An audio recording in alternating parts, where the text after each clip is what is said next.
안녕하세요. 오늘은 구원에 관련된 깊은 이야기들을 나눠보고자 해요. 구원이란 단순히 행복을 찾는 게 아니라 우리 존재의 근원적인 빈자리를 채우는 길이라고 할 수 있죠.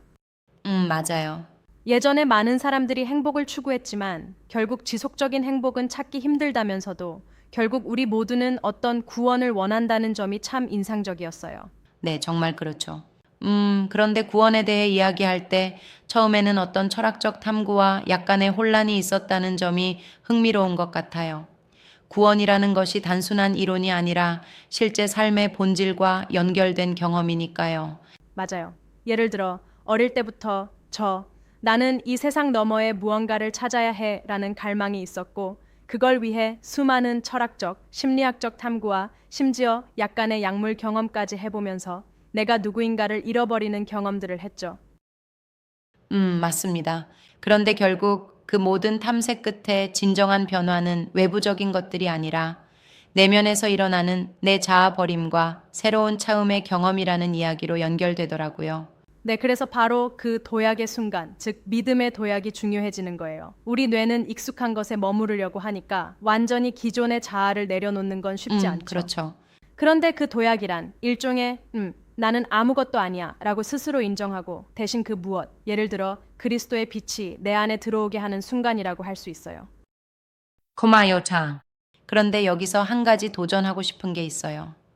우리가 흔히 말하는 도약이라는 개념이 너무 단순하게 들릴 수 있는데 실제로는 삶 전체를 바꾸는 엄청난 변화의 시작이기도 하죠.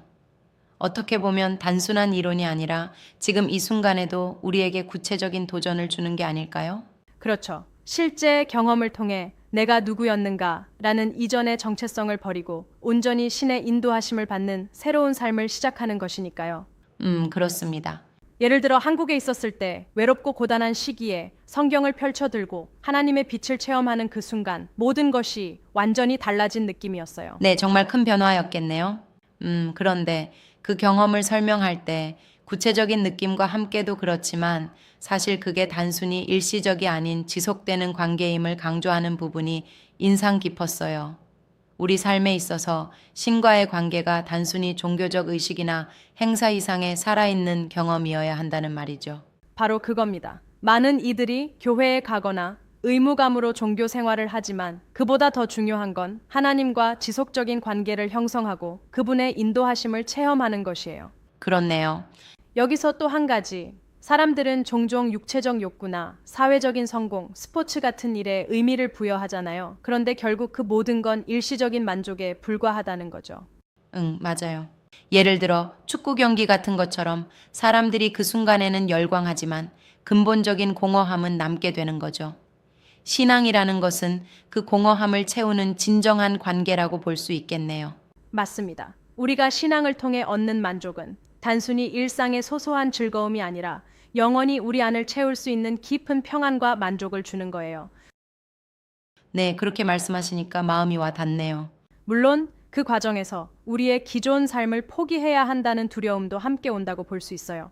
예를 들면 한때 즐겼던 것들, 술, 흡연, 심지어 사회적 지위 같은 것도요. 하지만 그 모든 것을 내려놓고 하나님께 온전히 나아가는 게 진정한 자유라고 그 점은 생각해요. 동의합니다. 근데 솔직히 말하면 이렇게 모든 걸 내려놓는 건 개인의 선택이니까 어떤 사람들은 자신에게 너무 큰 부담으로 다가올 수도 있는 것 같아요.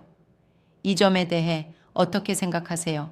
그 점에 대해서는 맞다고 생각해요. 많은 사람들이 두려움 때문에 나는 아직 확신이 없다고 하죠. 그런데 중요한 건 그 확신을 강요받기보다 직접 경험하면서 얻는 변화라는 거예요. 예, 맞습니다. 즉, 우리가 하나님과의 관계를 쌓아가면서 자연스럽게 생활 속에서 그 변화가 드러나게 되는 거죠. 일상의 모든 순간마다 그분의 존재가 느껴진다면 기존의 모든 두려움도 점차 사라지지 않을까요? 네, 아주 공감됩니다.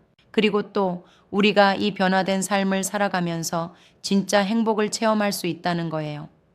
예전엔 그냥 불안과 공허함을 무작정 채우기 위해 다른 것들에 집착했지만 이제는 그 모든 것보다 더 근본적인 만족, 즉 하나님과의 관계에서 비롯된 평안이 있다는 거죠. 바로 그렇습니다. 구원이란 그냥 종교적인 절차나 의식을 넘어서 실질적인 변화, 즉 내면의 공허함과 존재의 불안을 채워주는 근원적인 경험이에요. 정말 그렇죠. 여기서 또 한 가지 많은 사람들은 종종 기독교가 단지 안전장치처럼 느껴진다고 해요. 예를 들어 나는 헬로 가고 싶지 않으니 교회에 가야 해 라는 식으로 말이죠. 그런데 그건 진정한 관계라기보다는 겉모습만 갖춘 의무처럼 들릴 수 있잖아요. 정확해요. 정말 중요한 건 그 구원이 단순한 보험 정책 같은 것이 아니라 매일매일 살아 움직이는 역동적인 관계여야 한다는 거죠. 맞아요. 그리고 그렇게 살아가는 삶은 실제로 우리 행동과 생각에도 나타나요. 예를 들어 교회가 단순한 의무가 아니라 실제로 하나님과 대화를 나누는 장소라면 그 분위기와 동기 역시 크게 달라지겠죠. 네, 그럼 사람들도 진짜 만족을 느낄 수 있을 거예요. 그런데 여기에서 한 가지 생각이 드는데요. 사람들이 종종 구원을 얻은 후에도 이전의 습관이나 생활 방식을 그대로 유지하면서 단지 외적인 변화만을 기대하는 경우가 많잖아요. 그것이 진정한 변화일까요? 좋은 질문이에요. 사실 구원은 단 한 번의 사건이 아니라 이후의 삶 전반에 걸친 지속적인 변화, 곧 새로운 삶을 의미해요. 우리가 그 변화의 방향을 제대로 잡지 못하면 단지 종교적인 의식만 남게 되는 거죠. 그렇게 볼 수도 있겠네요.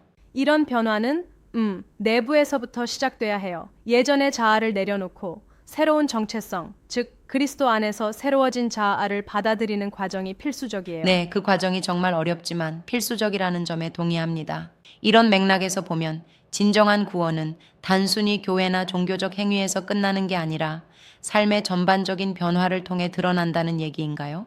맞아요. 예를 들어 사람들은 교회에 와서 기도하고 찬양하지만 그 순간에 진실로 하나님과 대화하고 내면에서 그분의 인도하심을 느낀다면 그 순간부터 삶 전체가 달라지는 거예요. 정말 멋진 경험일 것 같아요. 또한 우리가 오늘날 세상에서 겪는 수많은 유혹과 방해물, TV, 인터넷, 심지어 스포츠 경기 같은 것들은 우리를 진짜 중요한 것에서 멀어지게 해요. 그런데 진정한 구원은 그런 외부의 소음과는 전혀 다른 내면의 깊은 평안을 통해 온다고 생각해요. 네, 확실히 그렇죠. 예를 들어 축구 경기를 보면서 열광하는 사람들이 그 순간에 만족을 느끼지만 그 만족은 금방 사그라지죠. 반면에 하나님과의 진정한 관계는 지속적인 영향을 미치는 거예요. 바로 그렇습니다. 우리가 하나님을 만났을 때 느끼는 그 감동, 그 평안은 단순히 순간의 기쁨이 아니라 우리의 하루하루, 나아가 평생에 영향을 주는 지속적인 경험이에요. 네, 정말 공감됩니다. 그런 의미에서 보면 구원은 우리에게 주어진 기회이자 도전이기도 해요. 그 기회를 잡기 위해 우리는 기존의 모든 불안과 의심을 넘어서 단 한 번의 믿음의 도약이 필요하죠. 맞아요. 그리고 그 믿음의 도약이 이루어지면 그 후에는 우리의 삶이 전혀 다른 방향으로 흘러가기 시작해요. 단순한 일상에 머무르지 않고 내면의 깊은 평화와 기쁨을 경험하게 되는 거죠. 정말 대단한 변화라고 생각해요. 오늘 우리가 나눈 이야기는 결국 구원이란 단순한 종교 행위나 외적인 변화가 아니라 내면의 깊은 공허함을 채우는 진정한 관계라는 점을 깨닫게 해줍니다. 우리 모두가 그 관계를 체험할 수 있기를 바라는 마음이에요. 네, 정말 그렇게 되길 바랍니다.